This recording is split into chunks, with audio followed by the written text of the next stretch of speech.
Pourquoi Dieu nous aime-t-il?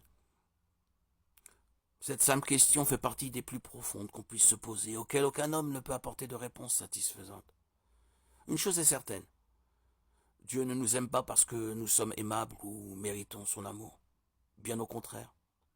Depuis la chute, l'homme est en rébellion contre Dieu et lui désobéit.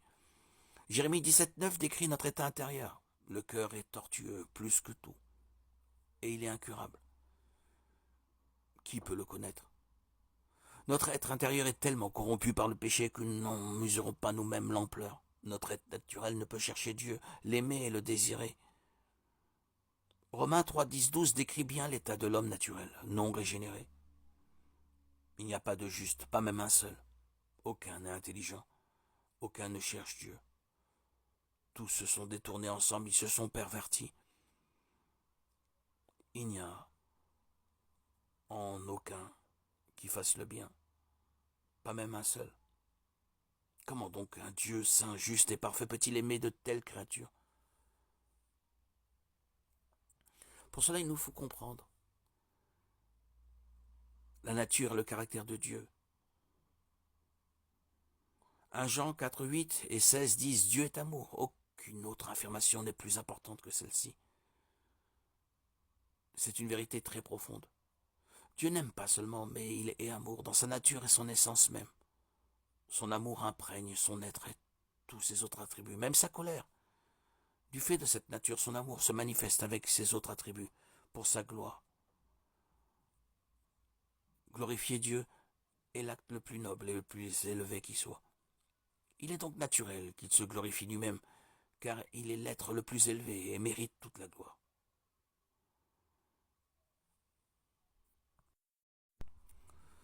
Pourquoi chercher à persuader d'autres de la véracité de notre croyance en l'existence de Dieu?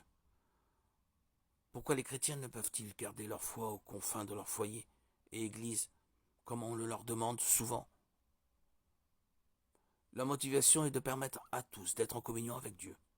De plus, la foi chrétienne est d'essence évangéliste. Un des mandats que Jésus nous a donnés est d'annoncer l'évangile et de faire des disciples. Nous le faisons par amour comme un principe essentiel de notre foi. Personne n'a vu Dieu, mais il se fait connaître à nous de plusieurs manières. D'abord par sa création, Romains 1, 20. En observant le monde qui nous entoure, nous voyons son œuvre et pouvons passer notre vie à nous émerveiller de la complexité et de l'interdépendance du monde physique. D'après les Écritures, c'est folie de nier l'existence de Dieu. Psaume 14, 1.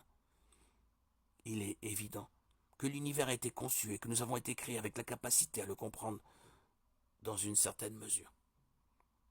La Bible dit clairement que Dieu nous a donné tout ce dont nous avons besoin pour prendre conscience de son existence. Job 38. Dieu se révèle aussi par sa parole. Psaume 19, 7, 11. La Bible nous parle de nature, nous enseigne sa morale. 1 Timothée 3, 16, 17. L'expression suprême de Dieu se trouve en son Fils Jésus-Christ. Colossiens 1, 15. Le fait est que Dieu existe, qu'il nous aime et veut nous faire passer de la mort spirituelle à la vie en son Fils Jésus.